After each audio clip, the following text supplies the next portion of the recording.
masyarakat umum kalau keluar selalu menggunakan masker sesuai protokol kesehatan.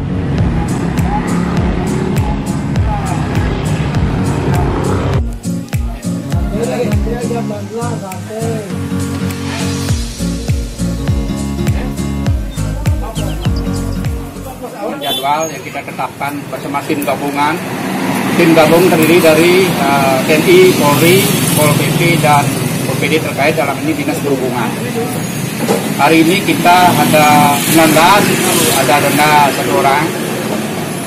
Dan dari sebelum Kuningan sampai saat ini kita sudah mendenda masyarakat sebanyak 5 orang. Dan ratusan kita bina.